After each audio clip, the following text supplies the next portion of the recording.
Yeah, and then our next award will go to another one of the Heisman runner-ups that we got the chance to spend some time with in New York. And I think of our four awards, this was probably the easiest choice of the four. The Go Go Gone Award goes to Ashton Jeanty from Boise State. He actually won the weekly award of this 6 times during the season. To which I actually joked with him in the elevator at the Heisman, like, yeah, we kept trying to find a way to give it to someone else every week, but like you'd look at the numbers, it's like, nope, Ashton wins again. So I mean, just think about it. As I mentioned, he was the Heisman runner up. He was on 95% of the ballots. He was actually on more percent of the ballots than the winner, who we'll foreshadow and get to here in a sec. But um, he had the second most rushing yards of all time in a single season, just shy of Barry Sanders' record. He rushed for 100 yards in all 14 games, at least 100 yards in all 14 games. In 6 of those, he ran for over 200. He led his team to a Mountain West championship.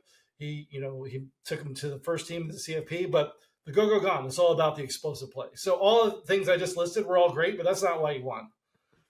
He had 25 runs of 20 plus yards, led the country in that. He had 12 runs of 50 or more yards, which is more than double than anyone else in the country this season. And it was the most since Bryce Love had 13 in 2017. And then he had 5 runs of 70 plus yards. Again, more than double anyone else in the country this season. And the most since, I was surprised to see this one, the most since Khalil Tate also had five, also in 2017. So, I mean, when it comes to explosive, it was a complete no brainer to give this award to Ashton Jeanty.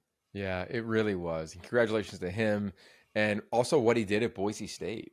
I mean, he put that team on the map. I mean, think about it. In the year that the Pac 12 completely reconfigured, Boise State eventually be in that league, the West Coast just rose up in a huge way. And as we look at college football through the lens of the West, he would have won it if we were based in Columbus, if we were based in Tuscaloosa. Like it wouldn't have On Mars. mattered.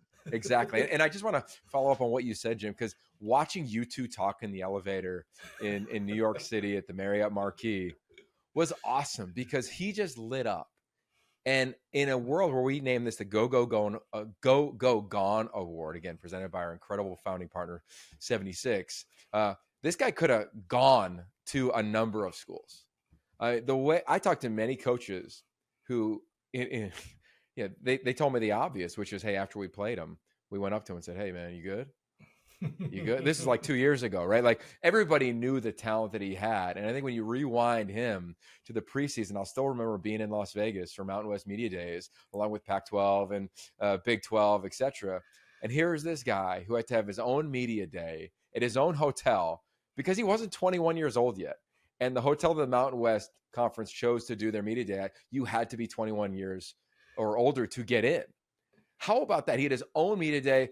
We had known of him, but nowhere near the acclaim that he eventually gained. And I can remember talking to Mike Sanford about it in the preseason, who was on this show as well, who's a Boise State quarterback and a legend. He's always bringing the flag out there up in Boise. He just continued to reference how gifted Ashton is. And I think we saw it all year. I love that he got his flowers, whether it was a feature with Chris Peterson, finding his way to New York City, winning a bunch of awards. And then you look at those explosive plays. 25 runs or 20 plus. I mean, in a 14-week season, how many 20-yard runs do you even have in practice? This guy had 25 in a game. Like I just think it's amazing. And the humility that he showed, which is, I think, a theme that we have so far at our Y Option Awards from the 2024-2025 season, is paramount. We've always wanted to be thoughtful. We've been thoughtful around these awards. Ashton, you earned it. It was a landslide, but it was all the things you did on top of playing and beyond the explosive plays that just allowed you to continue to light people up. And I think you're going to do the same thing in the NFL. So congratulations to you and to Boise State, a future member of the Pac-12.